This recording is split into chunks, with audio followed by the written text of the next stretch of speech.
جو موقف ہے وہ آپ کے سامنے ابھی آئے، لیکن چونکہ ہمارا اصل موضوع دینی مدارس و جامعات، اس لیے آپ سے درخواست ہوگی کہ آپ کے سوالات بھی اگر اس پریس کانفرنس کے متن کی روشنی میں ہوں اور اس تک محدود رہیں تو آپ کی بڑی عنایت ہوگی۔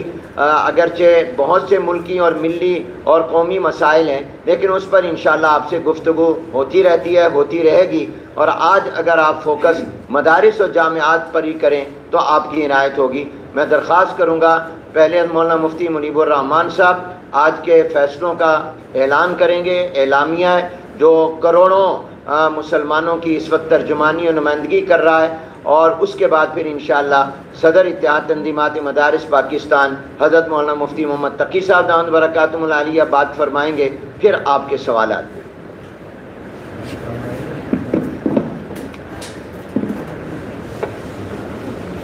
میں تنظیم المدارس اہل سنت پاکستان کا صدر ہوں اور اتحاد تنظیمات مدارس پاکستان کا سیکرٹری جنرل ہوں۔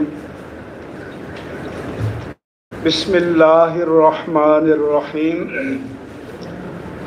آج کا اجلاس director general ISPR lieutenant general Arshad Sharif Chaudhry کی 22 جولائی 2024 کی پریس کانفرنس کے تناظر میں منعقد ہوا۔ اجلاس میں اتفاق رائے سے مندرجہ ذیل اعلامیہ کی منظوری دی گئی۔ نمبر 1، دینی مدارس و جامعات کے قائدین کا اجلاس ISPR کے بیان اور انداز بیان کی شدید مذمت اور رد کرتا ہے۔ اس میں یہ تاثر دیا گیا ہے کہ 25% دینی مدارس و جامعات 50% دینی مدارس و جامعات اور ان کے سربراہان نامعلوم لوگ ہیں۔ تو جو نامعلوم ہیں تو ان کو معلوم آپ اپنے سامنے کر سکتے ہیں۔ ہم یہ بتانا چاہتے ہیں کہ دینی مدارس اور جامعات اور ان کو چلانے والوں کو پوری قوم جانتی ہے اور الحمدللہ الی احسانہ ان کی خدمات کو قدر کی نگاہ سے دیکھتی ہے۔ یہ مدارس پاکستان کے قانون کے تحت قائم ہوئے ہیں اور قانون کے دائرے میں مصروف عمل ہیں۔ اس طرح کا لب و لہجہ کسی بھی صورت میں قابل قبول نہیں ہے۔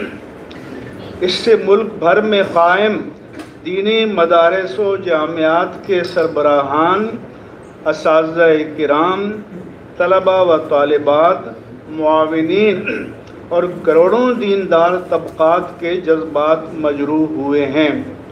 ہم چیف آف آرمی اسٹاف جناب جنرل سید عاصم منیر سے مطالبہ کرتے ہیں کہ وہ اپنے ادارے کے ذمہ داران کو ہدایت جاری کریں کہ وہ دینی مدارس و جامعات کے سربراہان، اساتذہ اور طلباء و طالبات کو مجرم یا ملزم یا مشتبہ سلامتی اور مفاد کو ہمیشہ مقدم رکھا ہے اور کبھی بھی ملکی استحکام اور سلامتی کے خلاف کوئی کام نہیں کیا۔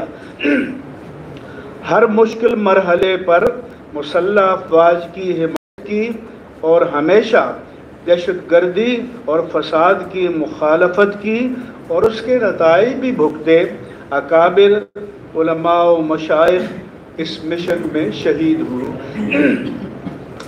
جب پیغام پاکستان مرتب کیا گیا تو انہی علماء نے خودکش حملوں اور دہشت گردی کے خلاف کسی صلح و ستائش کی خواہش کے بغیر محض ملک و ملت کی خاطر فتوے جاری کیے، تب یہ اہل مدارس ذمہ دار بھی تھے، محب وطن بھی تھے، معلوم بھی تھے اور ان اداروں کے ذمہ داران ان کی خدمت میں حاضری دیا کرتے تھے۔